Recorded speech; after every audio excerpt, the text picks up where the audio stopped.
Hello. I'm like, can I say good morning? Is it still morning? I don't know. We're knee deep into, this is our fourth video today.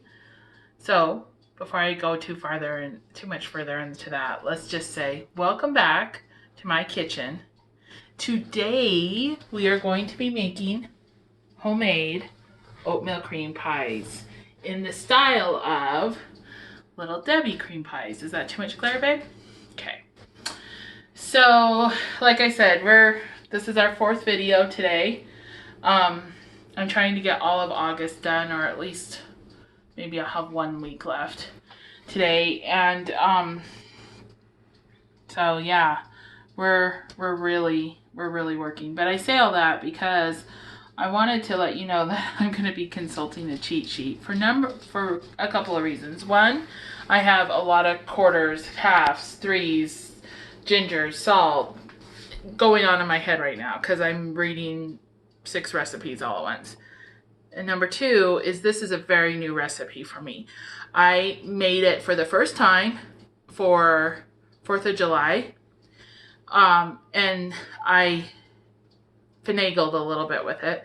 So I expect that they're going to turn out even better today.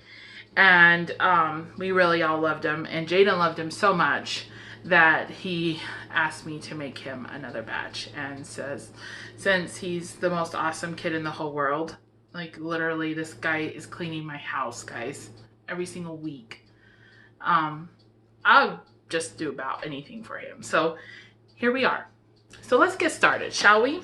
So what we're gonna first do, and I wanted to just show you this. I debated about just telling you, hey, this is what we have, but I wanted to show you how to do it because I don't want you to get intimidated if you're new to baking and you see the first step and you're like, I don't even know how to do that. I'm not doing this recipe, because this truly is an easy recipe and they are so good.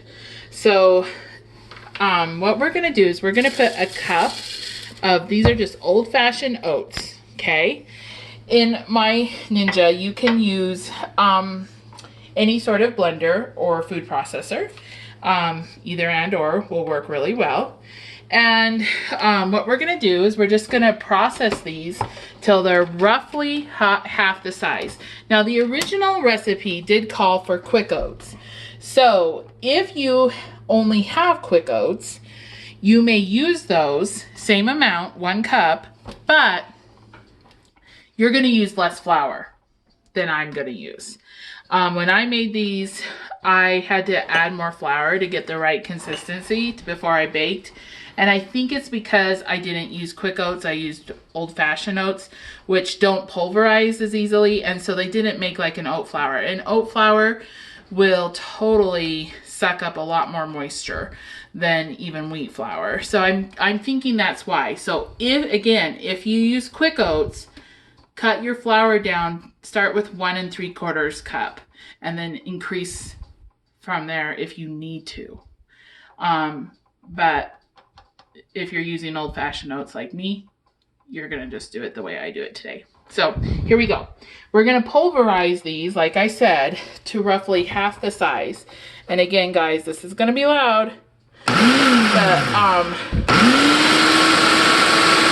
it run for a minute and then stop it and kind of take a look at them. I think they need a little bit longer. We're looking for them to be half the size or less than they started with. And again, you're not going to get all of them to be that size. You will probably get most of them. Okay, I think that's right. Let me show you. Yeah, that's good. You can see, let me move my thing. I don't want to poke you, Brian. You can see they're half the size. And that's what you want, okay? So that's a cup, pulverized down to half the size, increases the volume a little bit, of course. And then what we're gonna do with these now is we're gonna pop them into just a mixing bowl. And we're gonna mix all of our dry ingredients together. So this is where I need my cheat sheet, because I don't want to tell you wrong. So This is 2 cups of flour.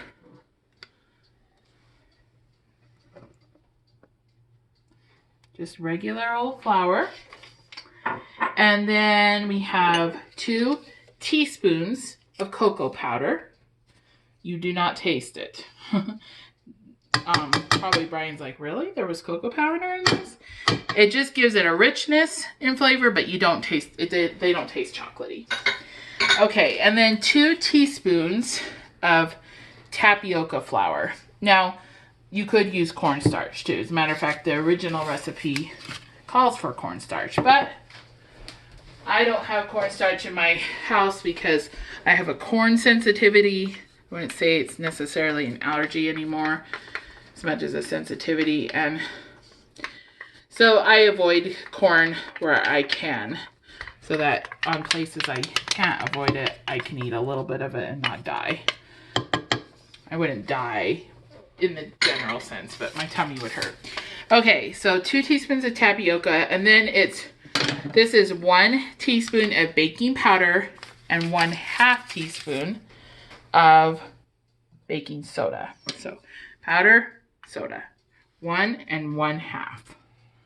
1 teaspoon of baking powder, 1/2 teaspoon of baking soda. Then we have 1.25 teaspoons of salt.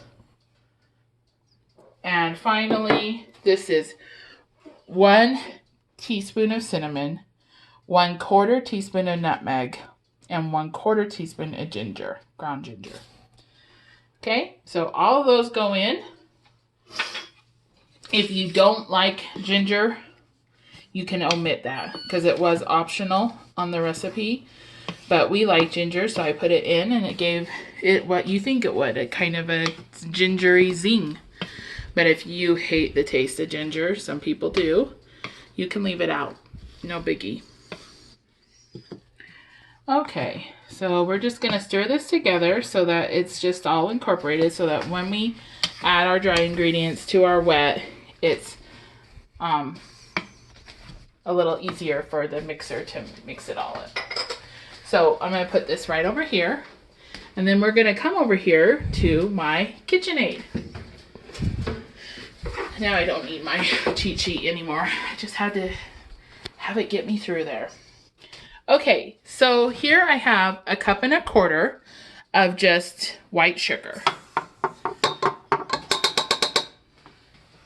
And to that, we're going to add 3 tablespoons of molasses. Okay? 3 tablespoons of molasses. This is important. It's not an ingredient probably that a lot of people have in their homes because, you know, we just don't use molasses much anymore nowadays. But this is an extremely important ingredient for these because that taste that you taste in Little Debbie oatmeal cream pies is molasses, or at least part of it is molasses. And it's a very distinctive taste, and you would notice if it were gone in this recipe. So if you don't have molasses, just go get a jar. It's not very expensive. Okay, and there. We're just going to put that in. By the way, if you ever are out of brown sugar and you need brown sugar to make cookies, and you have sugar and molasses, you can just throw in a little molasses. Do the same. Do whatever white sugar they call for. Do white sugar in the amount of brown sugar they call for, and throw in about 1 tablespoon of molasses. And they actually, I used to never buy brown sugar except for eating with cereal, and I always just used that trick because it actually makes your cookies better. So there's a little baker's hack for you. Okay, so we got the molasses in. Now we're going to put in, this is 1/2 cup of just vegetable shortening. And 1/2 cup of butter, softened. This I I keep a pound of butter in my cupboard, with my glasses, drinking glasses, because we have butter bells. And I filled both of our butter bells, and so I was out of softened butter in the cupboard. So I just softened that in the microwave for 20 seconds in the wrapper. And what you do is you go for 10, flip it over, go for another 10, and it's perfectly softened. Okay, so there's another little life hack. Never let not having softened butter stop you from making cookies. Brian has molasses on his arm. Poor Brian.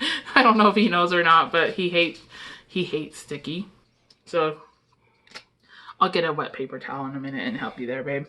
Okay, so what we're gonna do is we're gonna turn this on, our KitchenAid here. Of course, starting out slow so we don't make a gigantic mess. And we're just gonna mix this all together, gradually increasing the speed till we're up to probably about 3 or 4. And just whip it until it's light and airy. And that will probably take about 3 to 5 minutes. So once I show you it going here, there we go. That will be a good speed. We're just gonna let that go, and I'm gonna clean up for a minute here and get the molasses off Bry's arm, and then I'll be back and we'll continue our recipe. Okay, we are back. You can see now that this is a nice lighter color and it's really fluffy. Okay, so I'm just gonna knock this speed down just a bit here. And I am so sorry that that is so loud, guys. And to this, we're going to add 2 cups of eggs. Not 2 cups. 2 eggs, one at a time. So we get one in, and we're gonna like whip it really well in between. 2 large eggs. Sometimes. I was telling my mom this morning on our walk, I said, I'm sometimes so discouraged with my brain. I mean, guys, I don't know. I don't know if it's my medication. I've had doctors tell me it's probably my medication. I don't know what it is, but my brain is kitschy at best. And I get really discouraged. I'm gonna add this other egg in now. But my mom was so sweet. She's such an encouraging person. She said to me, honey, I've just learned, you know what? Don't beat yourself up about your shortcomings. Just do your best with the Lord, and it's going to be what it's going to be. It's good advice. So I'm trying to remember that and not get so discouraged at my malfunctioning brain. And still, even at malfunctioning, our brains are still amazing things. Oh, one of our dogs needs to go out. Okay, so now let's knock this down to stir. We've got both of our eggs well incorporated. Just a minute. Yaden! Can you let the dogs out? I think he's downstairs. Is he downstairs? Are you still recording? Okay, I'm just gonna let our dogs out. Just look at be mesmerized by the KitchenAid.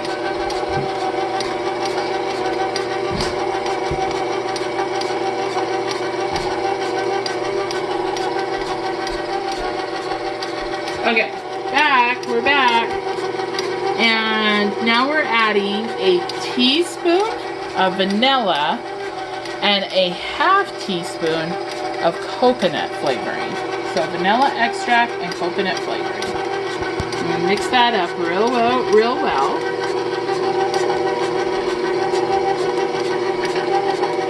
Okay. So once that's incorporated, which won't take but a second, looks like we're good. Now we're gonna take our bowl of dry ingredients and we're gonna add them in there. Just a little bit at a time. You don't have to make sure it's fully incorporated, but if you dump it all in at once, it's going to make this cloud mess. It's not going to be fun. The other day I kind of dumped it all in because I was more stressed for time. And I realized after I got done, oh, there's like half of my flour on the stove. So I had to rig it out and add it. It was annoying. So I'm being more careful today.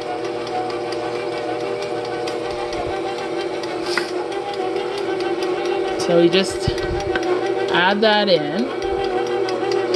And I'm also using a smaller bowl than I did the other day because there we go. Okay, and then I don't know if I've ever made cookies with you guys before, but I'm going to teach you the trick to knowing when your cookie is going to be the right consistency and turn out the best. I'm turning this off so I can talk to you. So what I think to be the perfect consistency for a cookie is that it's crispy on the outside, but yet it's almost not gooey, but you can definitely tell it's soft on the inside. And especially for oatmeal cream pies, if you've ever had one from Little Debbie, you know, their cookie, like you can literally like bend it over your finger and it doesn't break. So that's what we're looking for. Now, the trick to knowing if your dough has got enough flour, because that's the hinge point. Flour to wet ingredients has to be exactly right. And when it is, you get that beautiful texture. The trick that I found anyway, to knowing if that's right, is to touch the dough. So we just added, oh, we got some stuck on the paddle. We just added our flour, right? So we're gonna touch our dough. Now, do you see how it's stuck to my finger there? It needs more flour, okay? If it sticks to you, it needs more flour. And again, I think I told you when we were pulverizing our oats that I'm guessing, you know, I found this recipe on the internet, and I'm guessing the reason why I have to add more flour is because I used old-fashioned oats and not whole oats. It asked for 1 3/4 cups. I wasn't sure how much I added last time, so I thought, well, maybe it was about 2 cups. Not added, but total. And so I started with 2 cups, but you need a little bit more. Not a lot. So I'm going to do probably about 1/4 cup more.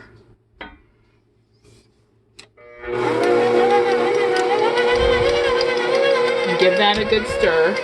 You can also kind of tell that you're getting in the right neighborhood by if it's starting to pull away from the side of the bowl and make more of a dough in the center. I think it's close. It's not really sticking to me too badly. Definitely better, but it just feels a little too soft. So we're gonna add a little bit more, not 1/4, probably 1/8 more.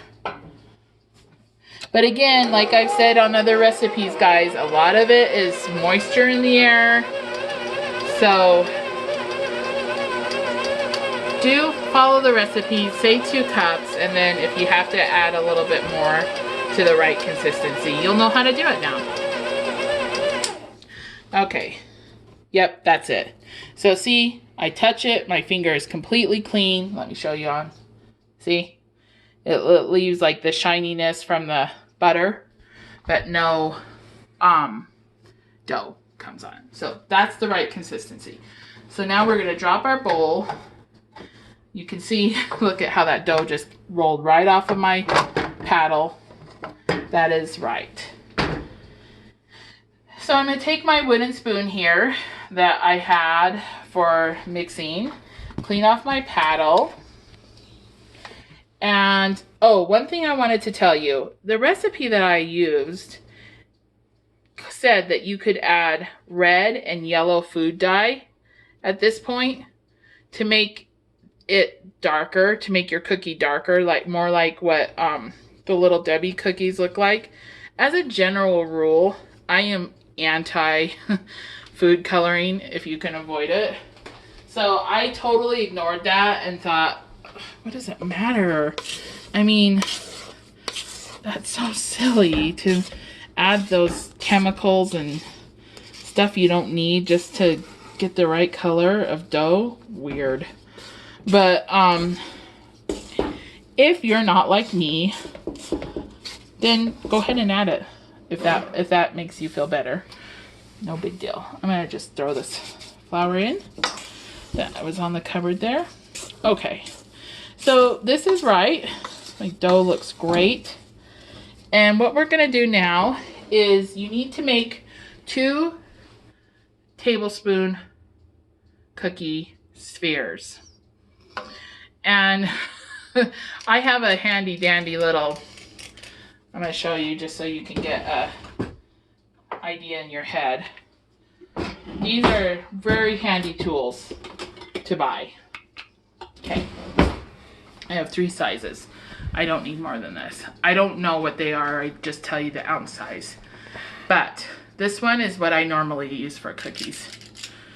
I would guess it to be about a tablespoon, maybe a little bit bigger. This one is a normal size ice cream scoop. That's what I use for cupcakes and for sometimes meatballs. This is what I'm guessing to be about 2 tablespoons. Okay, so that's just so you can kind of get an idea in your head if you have one, if you've got the right size. So you just fill your scoop, and can you not see that, babe? Yeah, I got you. Okay, and put it onto the pan here. And these do spread out quite a bit by the time you're done. And so I wouldn't put more than probably, let's start with 6 on this pan. You want to switch sides? Yeah. There we go. And this makes it so fast. Okay, so there's our 6 little cookies. Oh, by the way, this pan is not greased or anything. Just, okay, and I just kind of push them together, any little parts that are hanging out. And then, there's actually 2 pans here. So we're gonna pop this into a 350-degree oven. We're gonna start with 10 minutes and see how they look after that. We are back, and it's actually been 12 minutes since these went in the oven. I had to increase the time a little bit. So they look, how you know they're done is you can kind of tell, it may be hard to tell on the camera, but they're golden brown on the edge, okay? And they will fall a little bit as they cool. They look real puffy right now, but they'll fall a little bit as they cool. So we're gonna let them do that. Now this is one of those recipes where you need to let them spend some time on the baking sheet as after they come off of the oven. You can't just pull them off. So we're gonna set our timer for 3 minutes, and we're gonna let them sit on that baking sheet for 3 minutes. And then if they haven't quite fallen down to where I want them to, I'm gonna push them down with a glass to get them nice and flat for making our cream pie. So I'll check back with you in 3 minutes time. Oh my. Are you recording? Right. Here. Welcome back. Oh, by the end of today, there may be a severely injured cameraman. Maybe. Okay. So, like I said, these have done what I expected them to do. They fell, which is what I wanted. They've sat on here long enough. They shouldn't fall apart when I try to get them off. And you can feel, if you were able to, that they're soft on the inside, but they're nice and crisp on the outside. So we're just going to remove these onto a cooling rack. I'll show you the bottom of one. They're nice and golden brown. And we're gonna let these cool, and I'm gonna continue to bake up the rest of the dough. And then when they're completely cool, I will bring you back and we will work on the marshmallow buttercream for the inside filling. So I'll be back later. We are back. So we are going to go ahead and make the marshmallow buttercream real quick for our oatmeal cream pies. The cookies are all done and they are completely cooled. So we're gonna make the buttercream and then get started putting them together. And that to be completely cooled? Yeah. Yeah, I think I mentioned that earlier, but in case I didn't, they do need to be completely cooled before you try to fill them, because otherwise, I mean, it's buttercream. If you've got a hot cookie, it's gonna melt. So, or even warm cookie. So, here we have 1.5 cups of sifted powdered sugar. And to that, I'm gonna add a room temperature stick of butter and a 1/4 cup of just vegetable shortening.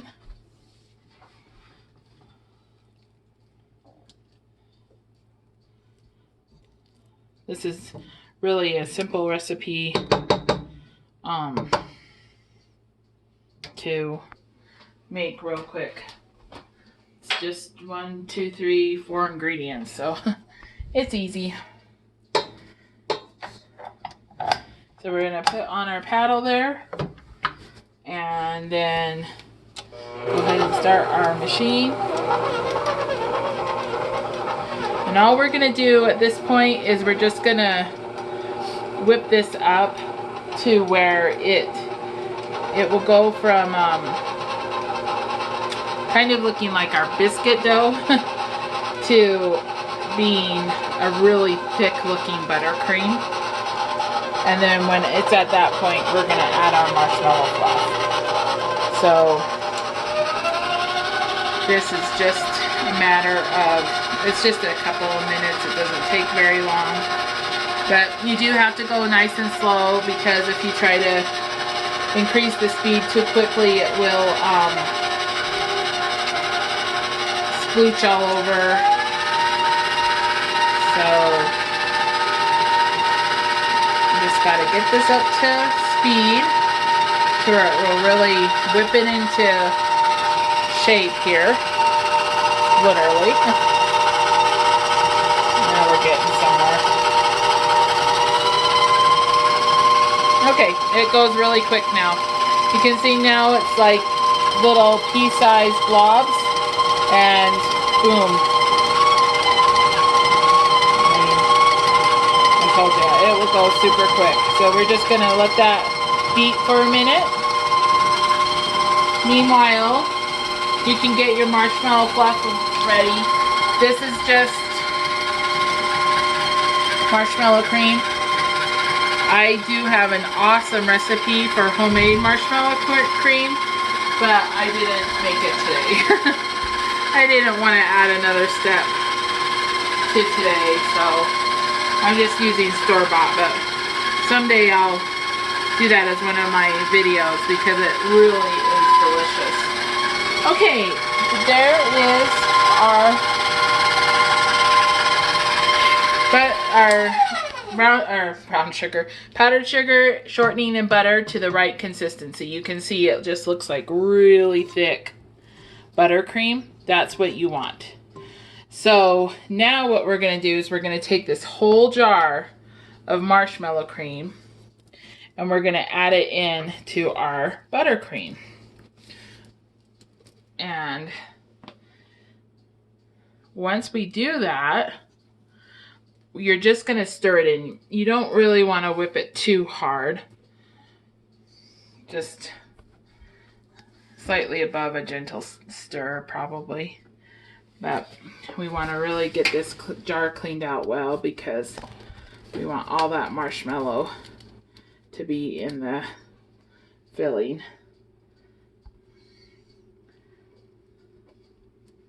So let me just scrape, scrape, scrape, scrape, scrape. And then we'll How big is that jar? This is just a 7-ounce jar. I think that's pretty standard size, but just in case, I guess you ran into Costco or someplace like that selling marshmallow cream, it is 7 ounces you need. So once we've got the jar emptied into our buttercream, we're just gonna turn our thing back on, our KitchenAid, and we're gonna let that whip. You can see it's all stuck to the beater right now. There we go. Gotta get that centrifugal force working for us here. There we go. You can see that it's incorporating now.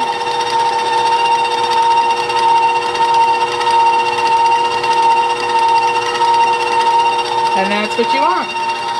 It's as easy as that. So I'm gonna let it just beat another maybe 10 seconds. Then we'll pull it off.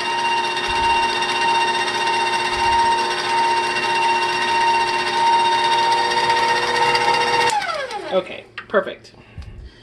Drop our bowl here. And let me. What I like to do, just as with everything, is to make sure that we've got everything incorporated nicely, is we'll just scrape off our beater real well. And then once we do, we're going to take and just go along the bowl, edges of the bowl and the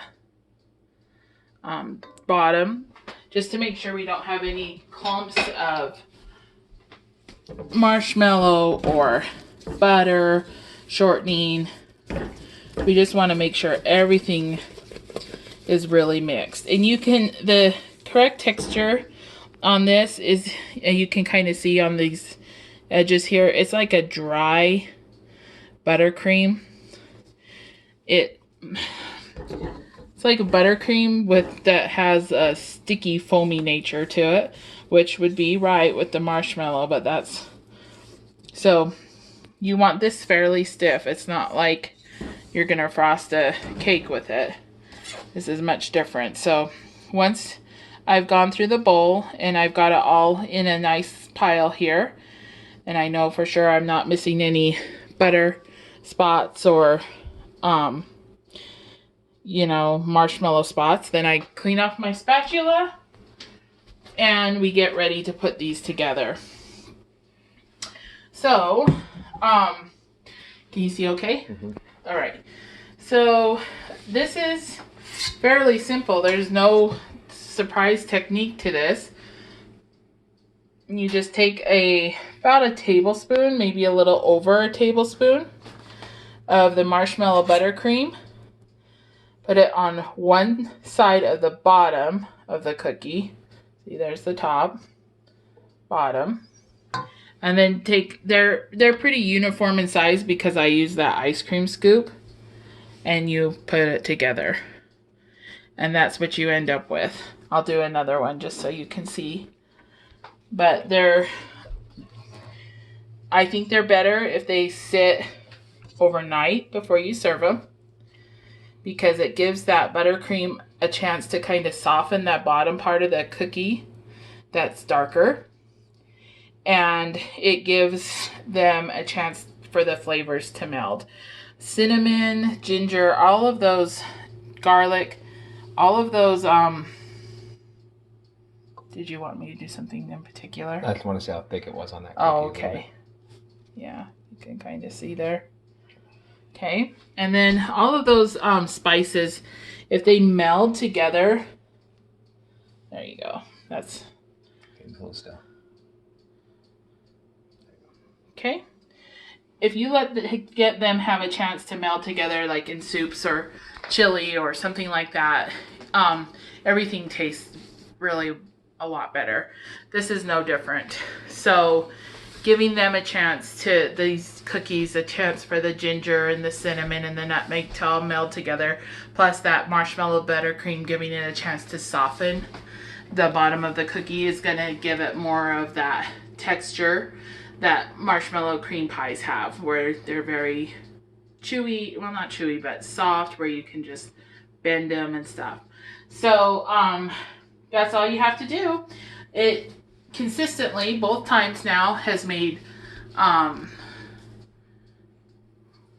let's see, 26, 27. 27 cookies, so enough for 13 sandwiches. We always just eat the extra cookie. And so you get 13 oatmeal cream pies out of a batch. So, and this is plenty of marshmallow buttercream. If you use about a little over a tablespoon, you saw how thick it was, maybe a quarter of an inch or so, that will be enough to do the whole lot, and you won't have any left over. And so it's perfectly proportioned that way. And other than that, I really can't think of any different, anything else to say about them. They turn out really well, and they're so good. And as a matter of fact, you guys are getting the better recipe because when I made them for 4th of July, I picked apart the recipe in my mouth and decided what could be fixed to make it even closer to a Little Debbie. And so when we tried the extra cookie, we all agreed that it tastes even closer. So the texture is better, the taste is better. So I think you'll be very pleased with these if you try to make them. And they really aren't hard. They're not even really labor intensive. They just have a couple different steps. So I think you'll enjoy them. Your family will enjoy them. So other than that, I don't think I have anything else to say, but I love you. We love you. God loves you, and God's got this.